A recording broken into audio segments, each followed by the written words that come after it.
Let's start with this. It's a little Sufi ritual, and I'd like to teach it to you. And it goes like this, and I'll say it first, and then we can do it together. I offer you friendship. I offer you peace. And I offer you love. I hear your needs. I feel your feelings. And I see your beauty. My wisdom comes from a higher source. I salute that source in you. Let's work together. Isn't that beautiful? Yes. So it's always a little difficult to get into something. So I always have so many different options, and they're all scrambling around in my head right now, and I have to focus on what would I start with. I think I start with a little poem. In the last few years, some time ago I started writing poetry, and then I left it for many years, and now it's come back. I don't know where they come from. I really don't. Because I look at them later and I think, did you really write this? This is in your notes. Did you write this, or did somebody else write this? So this is called Envelope. I squeezed myself into a white paper envelope and waited for a long time. Then to myself. My hands are holding it gently now. I admire the stamp, a Christmas house, you know the kind, made out of gingerbread and fairy tales. And in this house I'm queen, or king, the wolf, and also godmother of fairies. Whose destiny it is to break the seal, to spill the spell guarding my self-portrait, the one I painted so carefully, looking through the eyes of others.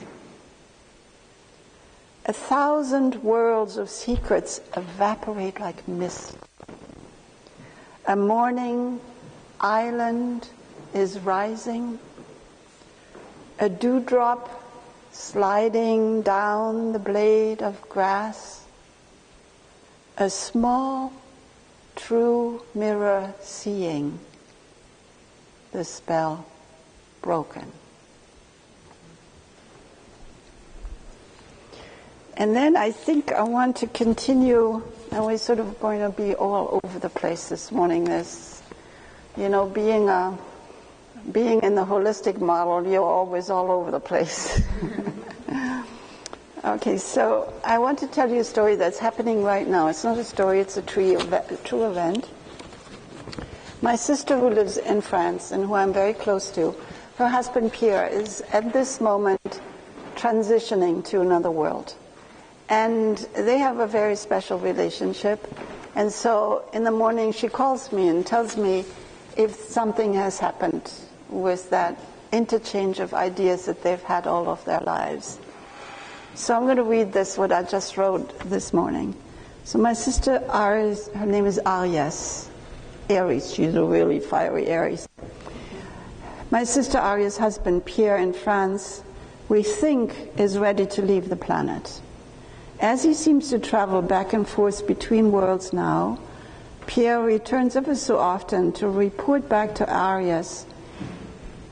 She walked into his room in the morning and he was radiant after he'd had struggled, really, really struggled. She couldn't get any rest. He was calling all night, Aries, and crying, and she was totally exhausted. And they had a really hard time. I think a lot of his own history and memories were coming back and flooding his nervous system, and he became like a child for a while. And this time, as she walked in, he was radiant, and he said, I was with Valus. Valus is an entity that my sister has been channeling for years, many years back. She hasn't been doing it recently. So he's a friend in spirit. And Pierre says, I saw my whole life in a mirror. And Velouz showed me his whole life in a mirror. And then we danced into each other's mirrors, exchanging lives. Isn't that amazing? Again and again until we ran out of breath, even though it was so easy. And yesterday morning, she was telling me, another report from my sister in France who tells me what her husband Pierre is experiencing while he's preparing to cross or leave this planet. So Pierre says, the room is standing still and time is racing. Suddenly, time is standing still and now becomes a tiny dot in the distance, and the room with all its objects starts to gather speed and wants to follow time. And I'm in the middle of all of it. But I'm stillness anyway. I love that. I am stillness anyway. Only that everything is turned around. Time, the tiny dot in the distance, which should be me, calls me anyway. Even though it has become so still and the room is slowing down more and more. And then he talked about that it was full of color that no one here on this planet can imagine. And the sounds were extraordinary. Teary. And so he says, it's full of color and sound, and Velouz, his spirit friends, appears like a huge shadow behind it all, before he becomes smaller and is getting closer. It is a celebration without end, a celebration without end, and a hush from what? I don't know. And then he asks Arias, will you play with me? And Arias says, what do you suggest? And Pierre says, I don't know yet. And then this morning we talked, and she said, Arias asked Pierre, do you think that mirrors are reversed on the other side? And Pierre says, what do I know? At least it seems that way. Now let me sleep. And a moment later Pierre says, I'm thinking about changing a dress, but I'm not certain yet. I'd rather stay a little longer. Isn't that a wow? And you know, she says it isn't that he talks that clearly all the time. He's in and out of consciousness and babbles, and she just can't make out a word of what she's saying. But, you know, I'm wondering why I said this, why I'm sharing this with you this morning, other than it's really close to my heart at the moment. So I'm going to try to weave this story into what we're going to be doing here today. And I suppose where we could start is with belief systems. You know, what do we really believe? I mean, some people have had, and you've had people here like Eben Alexander who talked about traveling and coming back. And it's so difficult for us to embrace on this physical human level, which is where we have to do most of our work, right? And play, of course, as well. And maybe work play, which or play work or something like that. So I'm going to turn this over to you now before I say much more, and we can have an experience. And that means you're going to have to find a partner, somebody preferably that you don't know, and just sit next to them. Okay? Would you all have a partner? Do you mind? It's not going to be dangerous.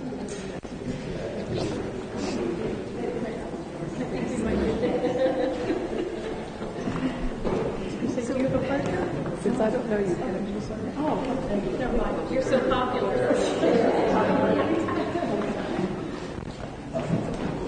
Just have, who doesn't have a partner? Who doesn't have a partner? There could be a triad.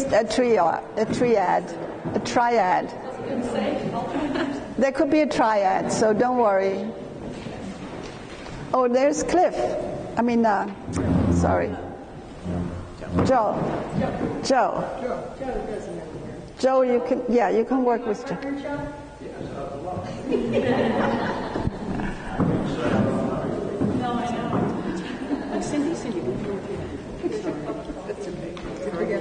So my intention is to give you a direct experience of what I'm going to be showing you later on the table, and the experience will be to prove to you that the body has voices, and they're stored in the cellular memory very safely, and you can access them, and they will tell you the deeper truth of life. So that's my attempt here this morning to do with you. So what I'd like you to do is, you have an A and you have a B, so decide who's A and who's B.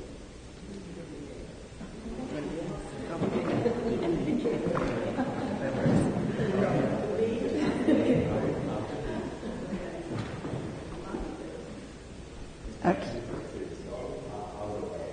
We're going to wait until he's fixed this a bit. Okay. So instead of starting with A, I'm always trying to help us scramble our minds. We start with B. And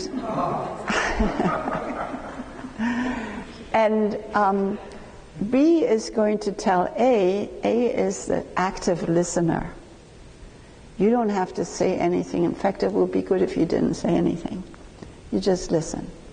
So A is going to tell you what he or she believes about herself, himself, right at this very moment. What do you believe about yourself this very moment? Okay, it sounds like there's a lot of beliefs about yourself. So close your eyes for a moment. The one who's been talking, close your eyes for a moment. And sense and scan your body. Scan your body. And sense where that belief that you were just talking about, where does it live in your body? Some place. It could be a hip joint, it could be a shoulder, it could be your solar plexus, it could be head, whatever. Yeah, where does the belief reside right now?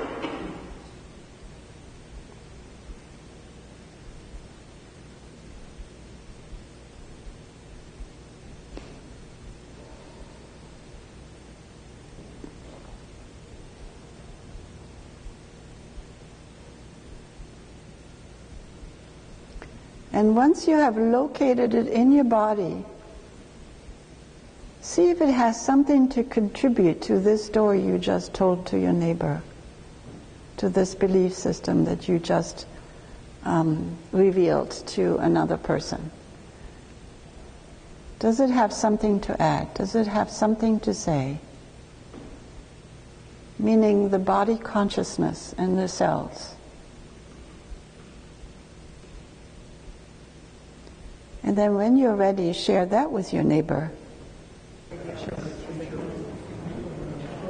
And now close your eyes again, and where does that live in your body? Where does that live in your body? Just close your eyes again and search your body, and where does that live in your body, the belief of who you want to be tomorrow?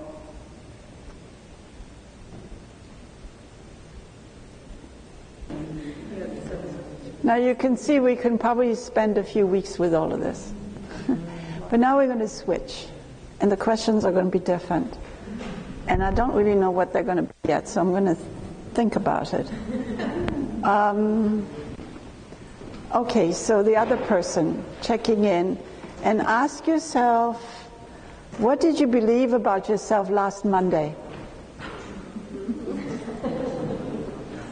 What did you believe about yourself last Monday? Hi.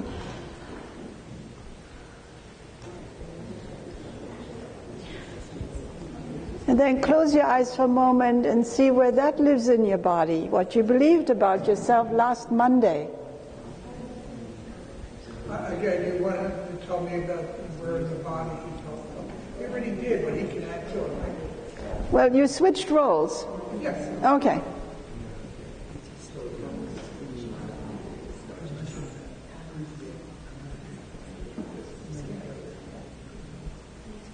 So where does it live in your body, and what does your body consciousness want to contribute to this belief? Does it have anything to say, to add?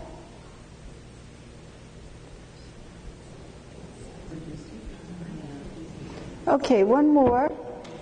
One last one. The same person checking in with themselves. And the question is, what do you want to believe when you're as old as I am? Which is 75. Well, thank you very much for indulging me with this. So how was it? Does anybody want to share a little bit? Something?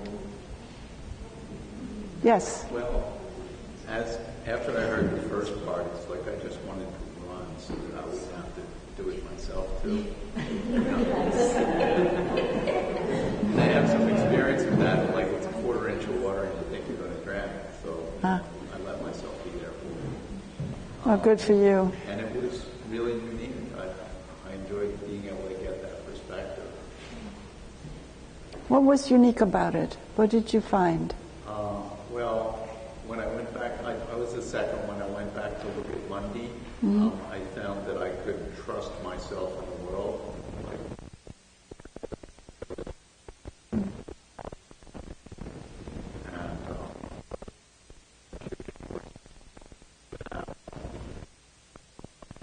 Confidence in my voice, vocal ability to bring my vision forward. Sounds like you have the whole week covered. Yeah, well, yeah. Great. Anyone else? Yes? Regarding the question of where it resides in your body, I'm reminded of a quote that's been very important to me. That the longest and most difficult journey you will ever make is going from your head to your heart. Okay. Trying to take things out of the rationality Yes. into feeling. Yes. What's your name? What's your name? George. So you might also want to include your hip joint or your knee or your foot from your head to there and enliven your whole body self, because there's a brain in every cell of our body. Candace Pert, who actually wrote the foreword to my book, I was very lucky. She was a pharmacotherapist, I don't know what she was. Anyway, she was researching at Georgetown University, and she came up with this book title, and her research was about that, the molecules of the emotions. In the book she says she should have gotten a Nobel for it, but she was a young scientist in this group of men, and she was, what happens. Anyway, so the molecules of emotions apparently have receptor sites all over the body that has consciousness. And the reason why I'm starting with belief systems today is because we are so programmed and so habituated in what we believe, individually as well as en masse. And how to learn to see that there is another dimension and another dimension and another dimension that can really inform us would be much more self-supportive and therefore world-supportive. But we have been brainwashed, been washed up here. And we have to put in a new cycle. We have to recycle the brain and use our whole body, because from what the brain-mind scientists saying, we're using 10% of our brain, 10%, 90% dormant. Can you imagine? 90% we could develop. So this is a very quick way in to develop a much larger brain consciousness. So how could it work and nothing else to add? Because our mind is always overriding the program, the schedule. But the body has a truth, and it doesn't know how to lie. The body doesn't know how to lie. So if you develop that awareness and that kind of consciousness, you will live with your back, with your feet, right now, let's do something. Put your feet on the floor And since, I'm going to show this. I'm going to take my shoe off. Okay, so here's my foot. And between the last little toe and the second toe and the third toe, there is an area right here, the fourth metatarsal, they call that. Okay, it's a very important place. And the reason it's an important place is because your whole body weight will distribute itself evenly over it if you're allowing yourself to grow some roots from the fourth metatarsal. You will start to feel that the energy that grows a tree, blue in a flower, anything, will come right back up and grows you too with consciousness. So it's a relationship between nature, the nature of our body, and the nature that grows a tree, that creates the seeds in the earth to blossom. So practice that. I can't tell you how important that is. It's amazing. Amazing. I'm debating whether I should say something here, but I'm going to dare say it. We can always cut it out of the camera. It's really great with lovemaking. If you send roots down through your feet, your whole body makes itself become available. And you have the whole nature, the nature of self is supporting you. And you create a relationship with that other person that's a connection that goes deep into the earth and comes right back. When it comes right back, it goes through your whole body and connects to the energies way up there in spirit. So your spine becomes like a lightning rod between heaven and earth. Isn't that beautiful? So now I'm going to go to, that takes me to what I've studied for many years and I have continued to study and still do. It's called the Alexander Technique, and there's a wonderful Alexander school here in Philadelphia. Happens to be. They're not all over the place. Beautiful school. Martha Furtman runs it. And the Alexander Technique, okay, so FM Alex, I have to take my shoes off. Alexander was a fellow at the turn of the last century in Australia. And he was a Shakespearean actor. He had to project his voice to the audience, and he lost his voice. And the medical community looked at all of the larynx and all of this stuff, and they couldn't figure out what he was doing, that whenever he got on stage, he couldn't project his voice. So he sat in front of a mirror for many years, and he studied himself minutely. And what he found is that we should all know and practice. And that is that the head, our head is at least about 15 pounds heavy. And it sits right here in the middle, the vertebra all the way to between your ears. And it sits on this little vertebra called the atlas, these two bones from the head, and they try to balance themselves over this delicate balance of this spine up in here. It's very small up here. So what do? To compensate for that, we do this, right? We slouch. Or we do this. I was a sloucher. I was, the weight of the world was too heavy for me. So I collapsed. My sister said, no way, I'm going to fight back. She's a fighter. She's an Aries. If that means anything, I don't really know anything about astrology. So then Alexander thought, okay, what's the third modality? What's the third way?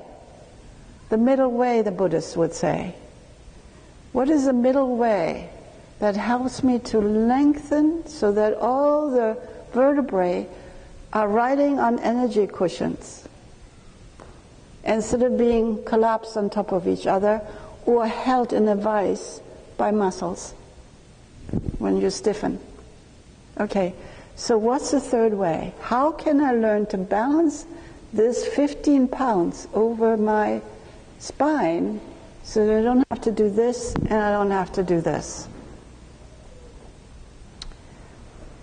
So to create this buoyancy of the relationship between the head and the spine, that was his object. This is what he wanted to figure out. And he learned how to do this. He learned how to lengthen by going in both directions, the way I was just talking about, sensing, in this case, I would suggest sensing the roots going way down, and you might have a masculine root on your right side, you might have a feminine root on your left side. So the feminine would be more of a tangle and baroque and going in all directions, and the masculine might be more of a taproot. And I'm creating 25 5-minute meditations based on that in the chakra systems. It's very exciting. You know, I'm always coming up with something else. There's never enough time in the day for things. Anyway, so coming back to F.M. Alexander. So then he said, it's not just lengthening, we also have to widen. The horizontal energy of the planet has to be part of this. And we have to deepen.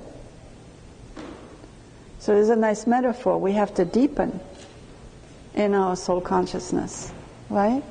So that we become plump, going energetically in all directions. So do this little exercise with me, this little etude. Take one of your hands and let it rest, and think of it being plump, like a little baby's hand. A little plump hand, right or left.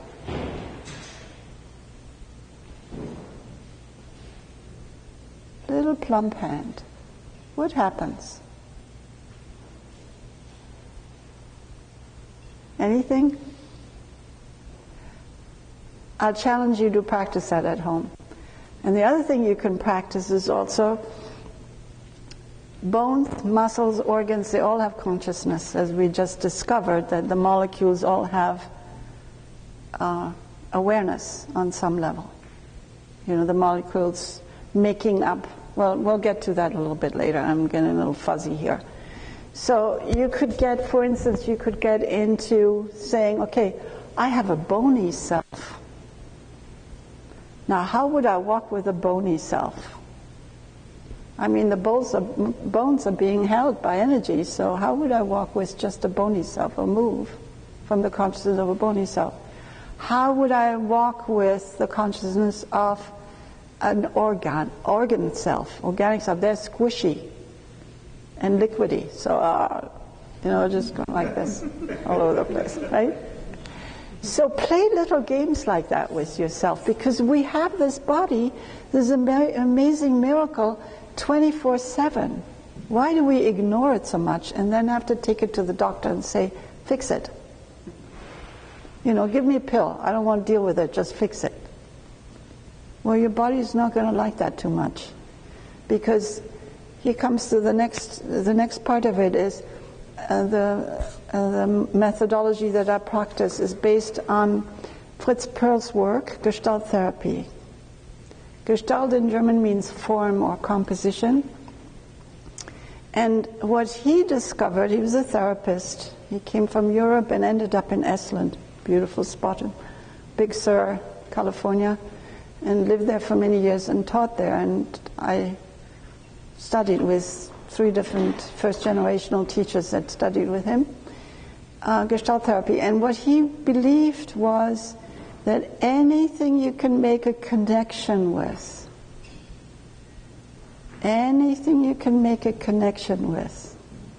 is going to create more awareness, is going to take you deeper, and it's not going to chase you around the bush.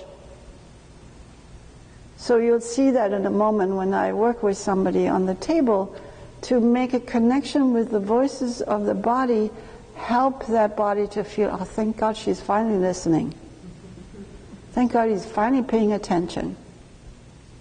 So if you have a pain anywhere in your body, or something that's weakening, disease,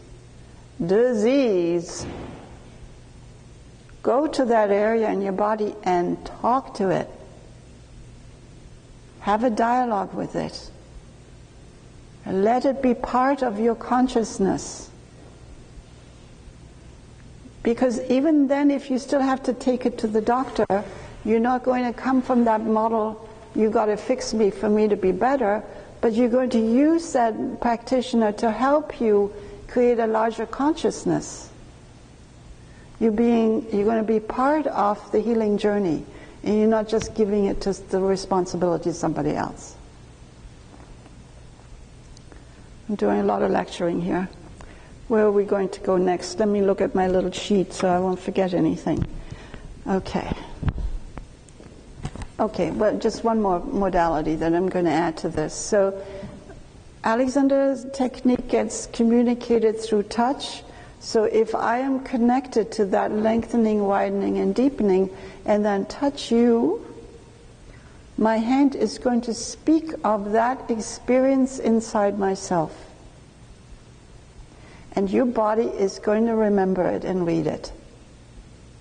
And that's the miracle of it, because we are connecting through that flow. I have to get out of the way.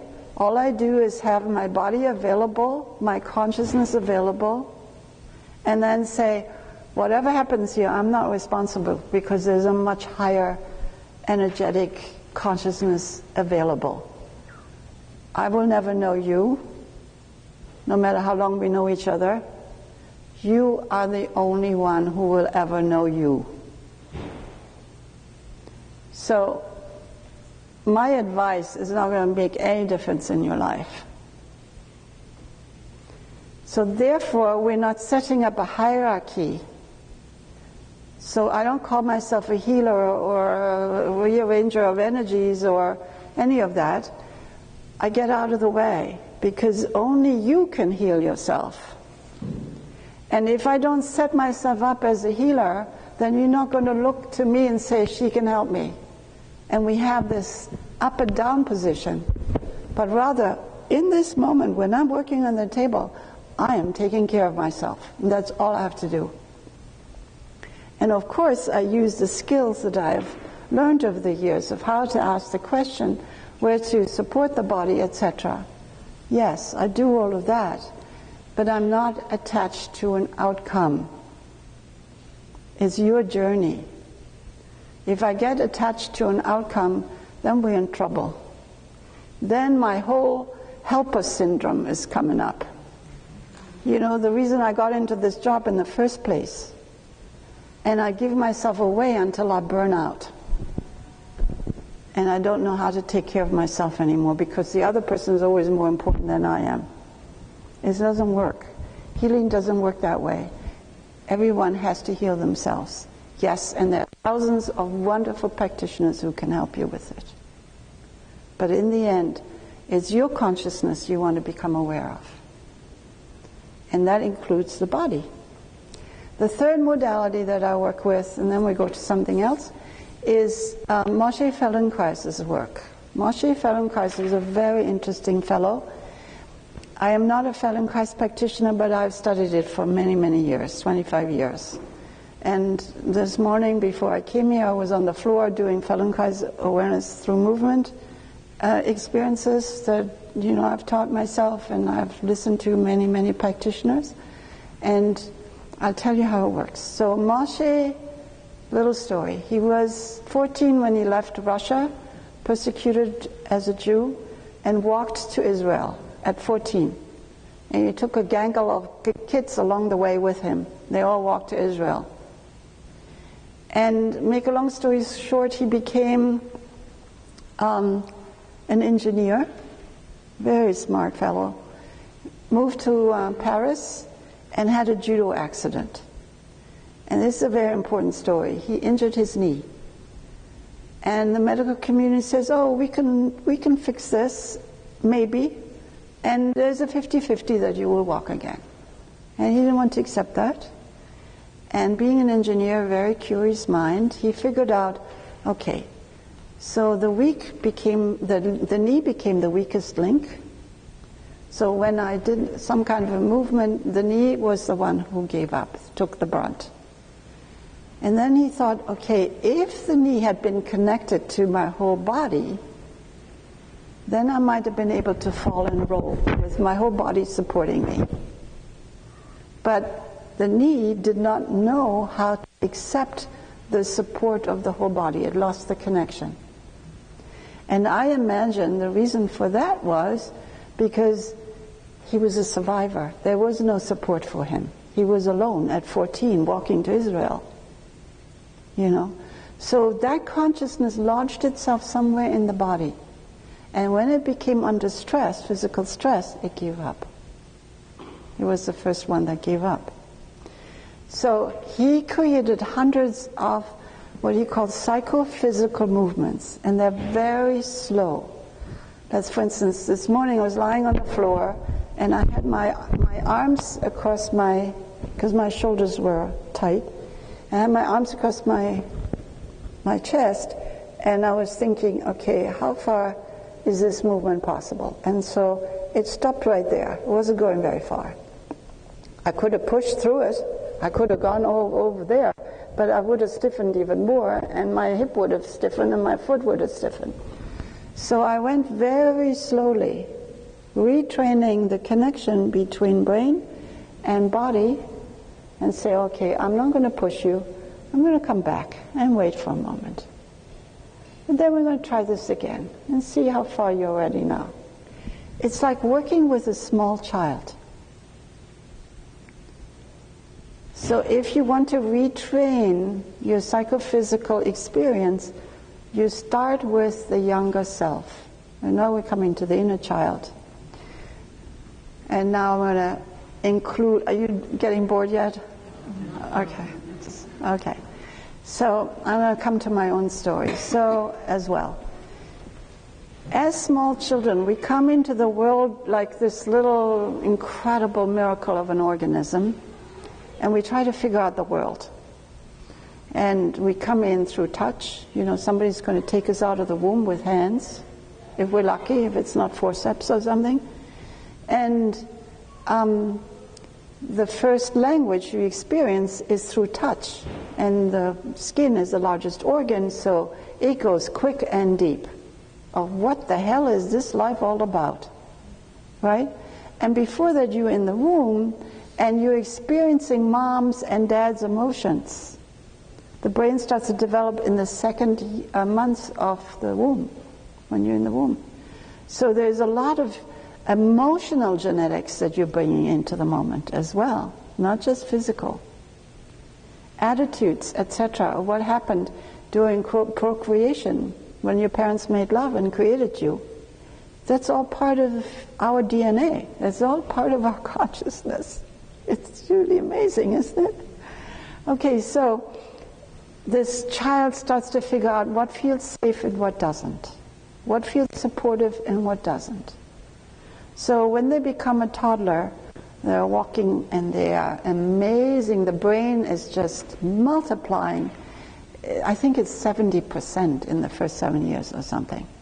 It's just amazing of what the brain is able to do and develop in the first few years of life. Because the child has to figure out, how am I going to be in this world? What kind of responses am I getting from a hard table? From mom's angry voice? From the dog? You know, we have to figure all of this out.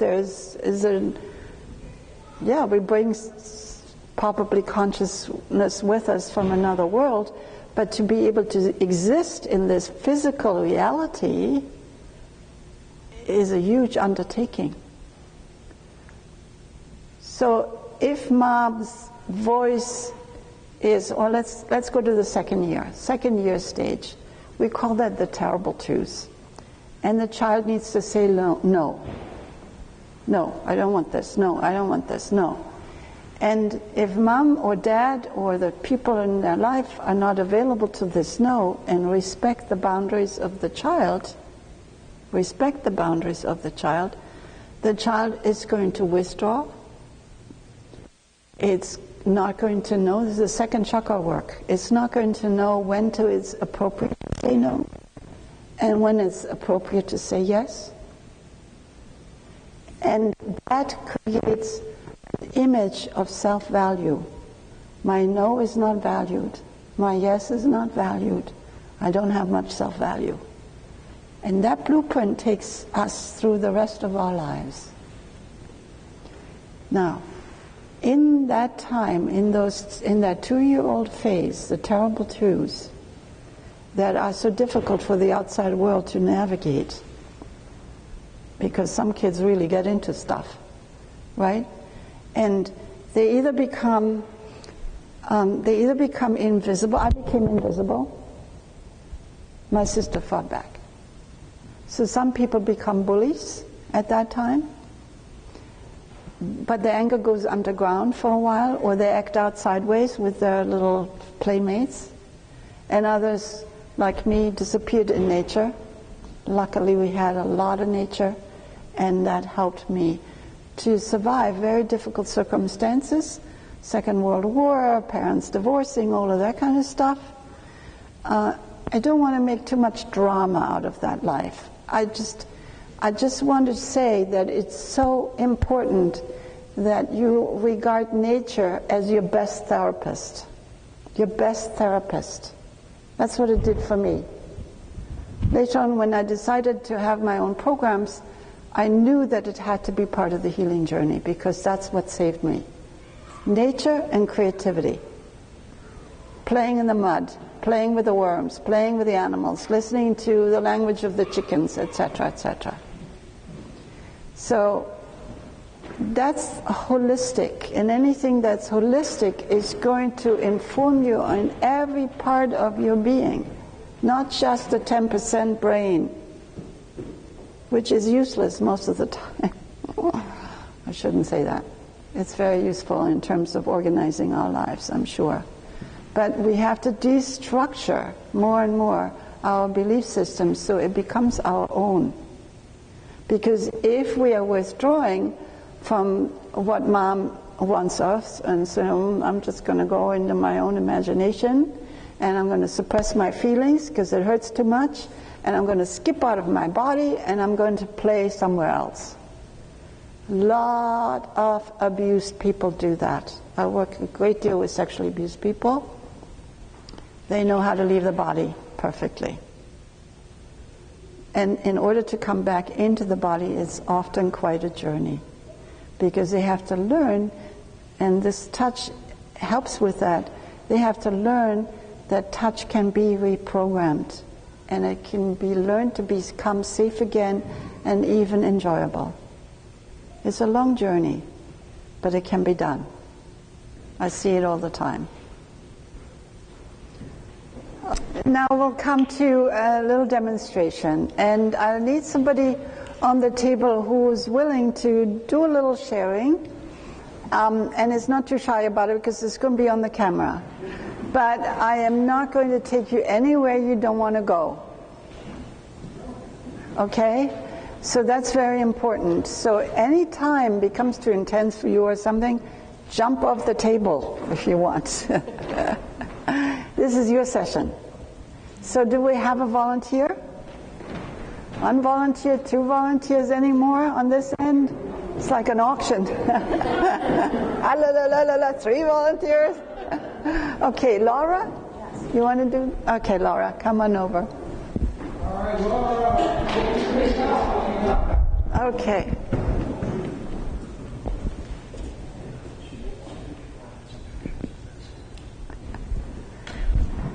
You don't mind being photographed and all of this. Great. And your glasses off? Just climb up? Yeah, climb up. And can you mind taking your thing off?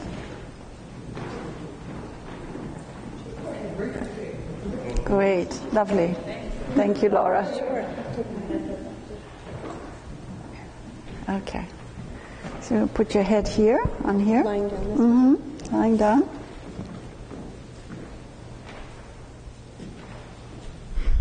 Okay, great. So, as I said, I'm not going to take you any further than you want to go. And we work with a bit of touch. It's very gentle. Maybe a little bit of movement, some talking, and so on. And I'll respect your boundaries, Okay. if you have any.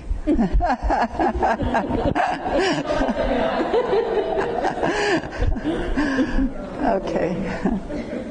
And he's going to talk and go around a little bit ever so often.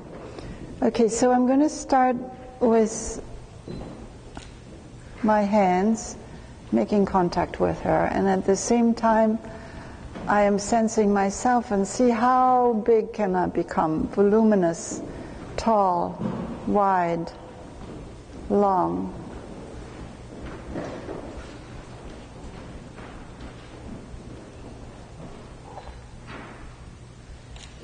And I practice, and you can practice with me, those roots that are coming out of the fourth metatarsal and going deep into the earth, and that helps me to stay grounded and in a way detached from an outcome.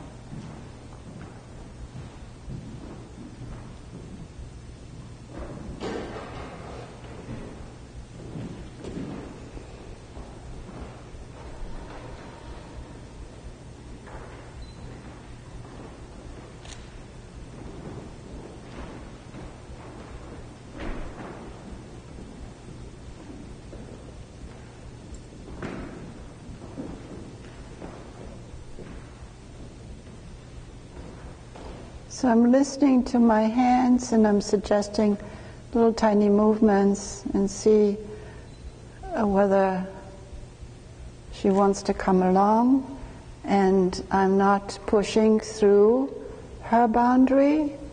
I honor it so that she doesn't have to be ahead of me. She doesn't have to please me, to move for me, because what's the point of that, right? So I'm noticing that there is a preference going to one side versus the other side. So all of that I just sort of chart away in my mind, and then I go somewhere else. And now my hands on your ankles. Are you okay? Mm-hmm. All right, Laura. So in this case, I'm trying to sense my back and the width of my shoulders, and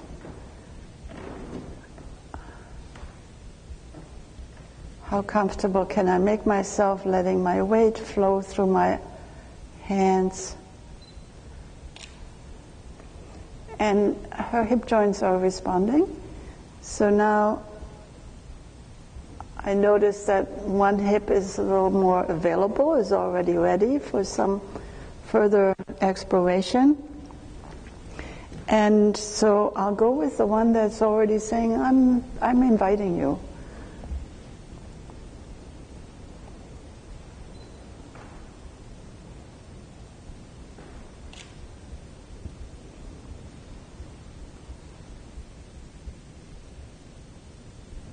And I want to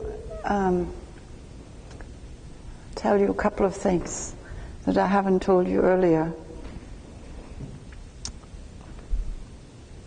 So when I'm talking to others, you just go into your own space, okay? One of the things I say to myself when I'm standing at this table, and you're now all looking at me, and performance anxiety and all of that stuff, right? So I say to myself, I'm not responsible here. I'm going to do this right now in front of you, and then you see what happens to my body when I think about it. There. Yeah.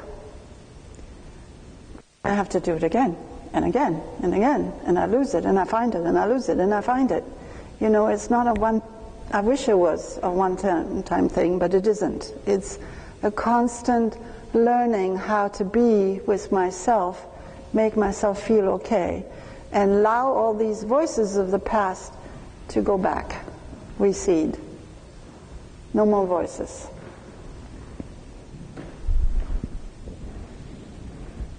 You don't have to help, okay?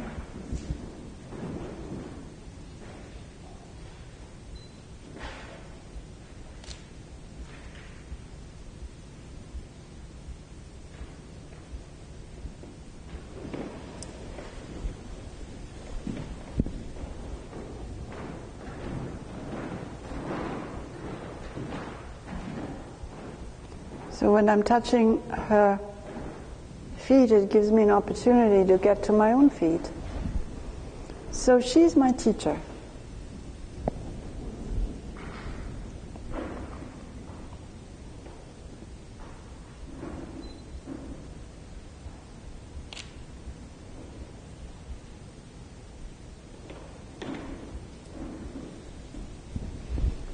Okay, so now something has happened. You want to come and check it out? Yeah, come on over here. Yeah, I'll show you what to look for. Stand right here, and just wiggle this foot a little bit. Yeah? Okay. And then do the same with the other. And sense different, right? Okay. Yes. Okay, Laura. Can you sense the movement in this hip joint and then compare it to this? Okay. So we do what we did earlier. If they could say something to each other, if the right leg could talk to the left or the left could talk to the right, what might it say? You can close your eyes and just go into sensing that and see if there is a dialogue between these two legs or these hip joints. I think the right would really like the left to be equally open. Okay, so the right says to the left, I'd like you to be equally open. Yeah? But the left might say to the right, The left said, no, okay. Okay, so we're going to zero in a little bit, saying, okay, when was the first time in your life where you wanted to say,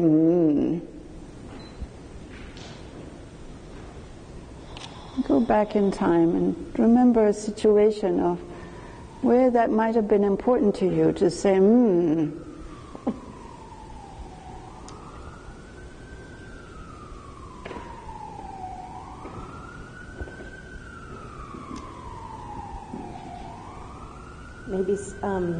I can imagine.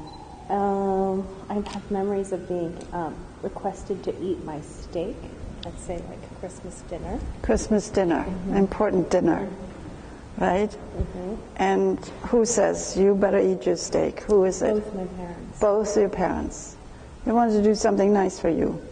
Fatten up this little girl, right? And impress my grandparents. And with how well I ate. and impress the grandparents. Okay. So what would you like to say to your mom or your dad right now when you're saying, what do you really want to say to them?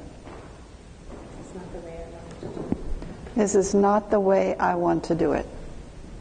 This is not the way I want to do it. I don't want to impress grandma and grandpa. This is not the way I want to do it. Yeah, that's not about me. Yeah, it's not about me. That's right. Tell them how it feels to be ordered to eat your steak. Like I don't matter, that my desires are not valued. Okay. Say that to one of your parents. You can close your eyes to stay in that place. When you ask me to eat to show off to my grandparents, I feel like I don't matter. Yeah, I feel like I don't matter. That showing off to grandparents is more important than I am. And that feels devaluing. About how old are you? Probably 3 or 4. Wow, a little girl being asked to eat a steak because grandparents should be impressed. Yeah? Okay. She's very little, so let's go and find her an ally that could speak up for her. Who would have been safe to talk to your mom and dad about that and speak up for you? My grandmother might actually. Huh? Okay. Okay, so what would you like Grandma to say to your parents? She doesn't need to eat it. She doesn't need to eat this steak.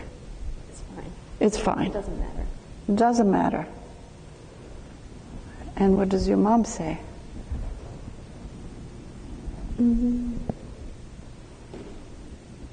She probably would then say it was okay as well. It would be my father and my grandfather that would be The guys. the guys.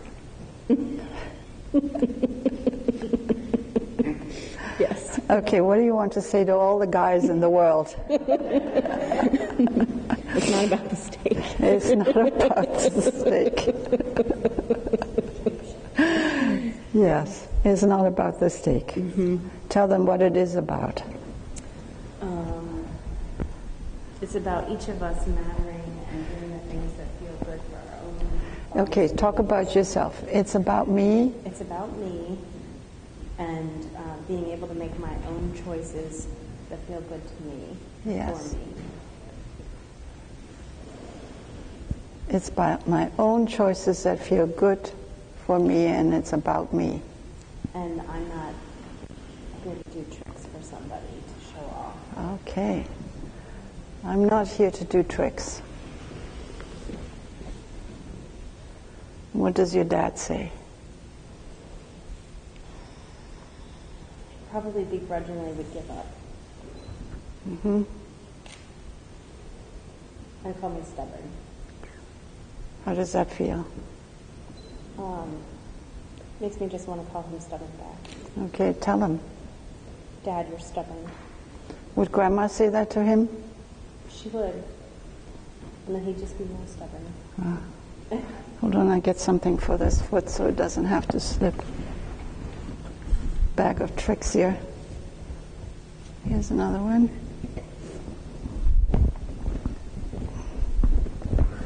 So later on in your life, how has that played out with your dad?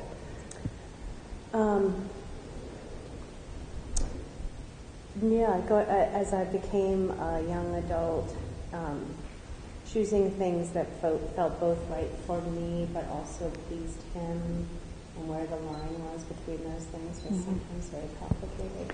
So tell him that. What would you like to say to Dad right now? I went to college for myself, not for you. Say that again. I went to college for myself, not for you. Yeah. I went. finished my master's thesis for myself, not to please you. Right. Tell him again. Dad, I finished my master's thesis for myself and not for you. okay, let's do this again. Say it once more. Dad, I finished my master's thesis for myself and not for you. How does it feel to say that? It feels like a release. Yeah. And what does Dad say? He just accepts. He doesn't say anything. How does that feel? He never says anything. Say that to him. You never say You anything. never say anything. I know you're proud of me, but you never say anything. So tell him what you need to hear. What I need to hear. Yeah. I need to hear that you love me and value me for who I am, not for what I do or how it looks to the outside world for your benefit. I need to be valued by you and not by what I do. I need to be valued for myself and not by what I do. Yes. So that you can show off in the outside world with your daughter. Yes. Mm-hmm. Is there anyone else you want to hear that from in the world? I need to be valued for me and not for what I do. Well, my ex-husband, but he's, I walked away from that. Did you marry your dad? In many respects, yes. Many of us do. Just to be able to finish that program. Right? Yeah. So say something to your ex-husband too to finish that off. Yes, I need to be valued for who I am and the gifts I bring to the world. And again, it's not for your benefit or how it looks to other people. I have gifts for the world. I have gifts for the world. Yeah. I have gifts for the world, but they're not just for you. They're because I have to express my gifts. Right? Right. Yeah. Is there a guy who could come up here, please? Come on over here. We'll stand right there. Okay, so Dad, husband, tell him. Oh. No, you don't have to say anything. She's going to tell you. Okay. I'm just going to tell you like it is, that I need to be valued for who I am and that my gifts are for the world and they have nothing to do with you. Mm-hmm. What do you need to hear from him? That you are valued and loved. You are valued and loved. Tell her again. You are valued and loved. And put an I in there. I value you. I value you and love you. Thank you. Is that enough? Do you want more? You can have more. And you can tell me that I'm enough. Ah, okay. You are enough. You're enough for you. You're enough for me. You're enough for anyone. Now that hip joint just let totally go. I could not move it before. Good for you, Laura. Thank you. Oh, yeah, no, we're not done yet. No. Don't have to lift this for me. Okay. Okay? Don't lift your back for me. I can get under there. You just only do it for you if you want to do it for you. Yeah. Yes, beautiful. The whole weight. Let me have that whole weight. That's it. Now you move it a little bit this way and a little bit that way. And what does this hip joint still want to say? It's just a little tight. Yeah, I need to get used to this idea. Right. And what's the idea that you need to get used to? That I'm enough. Ah. That I'm valued. Tell him again. Come around so she can see you. I just need to hear that I'm valued and loved and enough.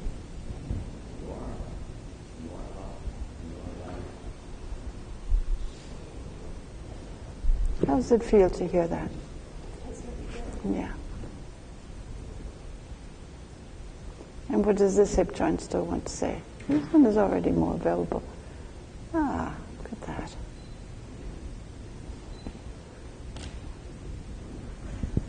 Great. Thank you so much. Okay, so now we have this.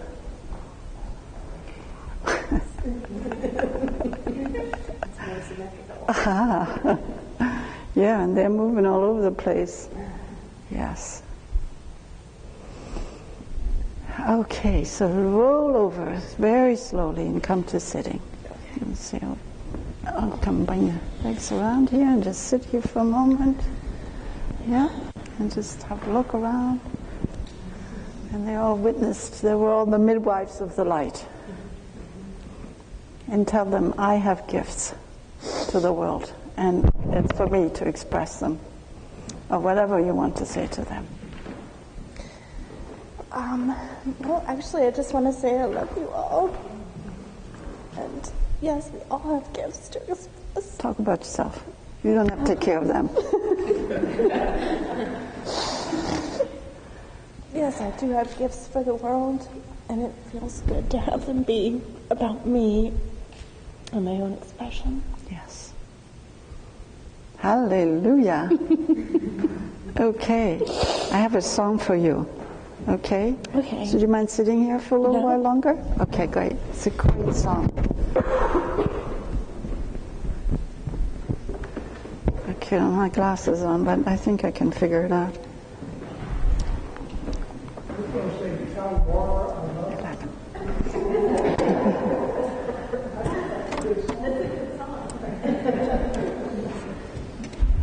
Ah, yes.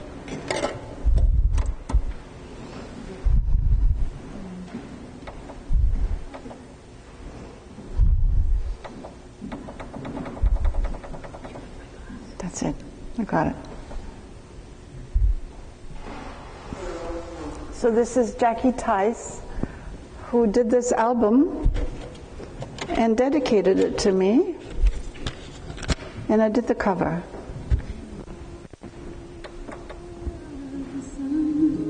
Daughter of the Sun.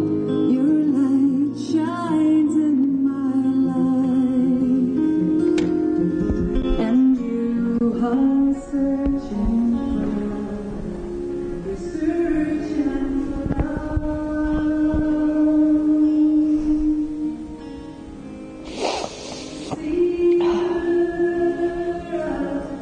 Speaker of the truth.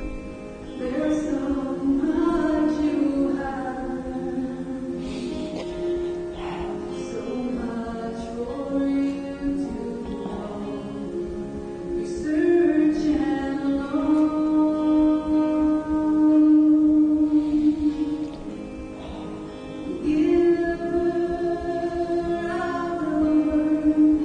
giver of the word, the elders have passed on. Its knowledge speaks to you and to peace.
Other fathers too, you know.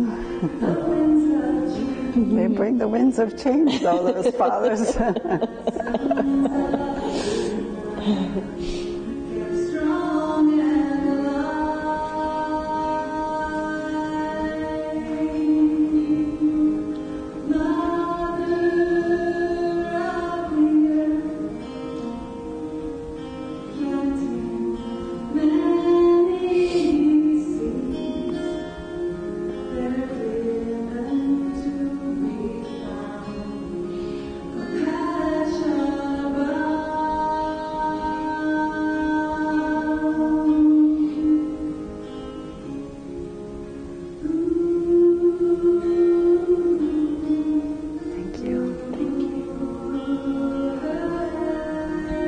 Turn this down.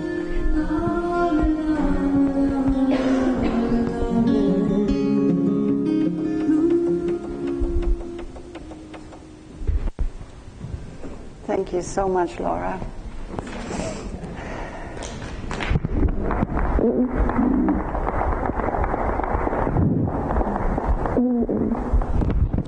Sorry, I think I'm on your. Okay, so Laura, what I'd love you to do is just have a cup of tea or something, because you're still in your session and we're going to talk a little bit. Okay. And you can come and join us anytime.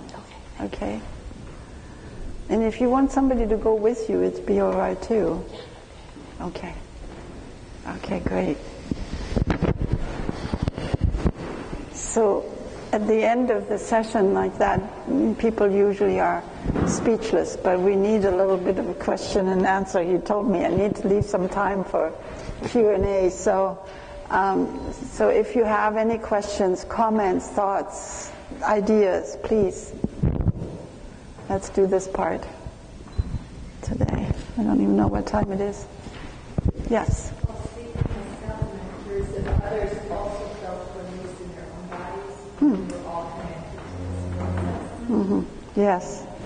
It is a ripple effect. Yeah. That's the beauty of doing something in a group, because we're all part of the midwives of the light, and that, of course, affects our own molecules of the emotions. Yes. Say again? Wonderful term. Isn't it? Yeah, a friend of mine wrote a song about that, and I've always remembered it. Thank you for your role, and she's going to de-roll you in a moment when she comes back. Anyone else? Yes, it's Jackie Tice, and I have a few more. Daughter of the Song is not on that album, but I have a few more albums of her. Coresco or Tice, she has changed her name now, and you can go online and maybe find it, but I don't think she makes these albums anymore. She gave me her last batch and says, take them, use them for your work, because I love her music. So there are a few of them still for sale, called The Grateful Heart, and they're $10 if you want them. Anyone else? Yes, it doesn't have Daughter of the Sun on it, but it has other, like the one I played earlier.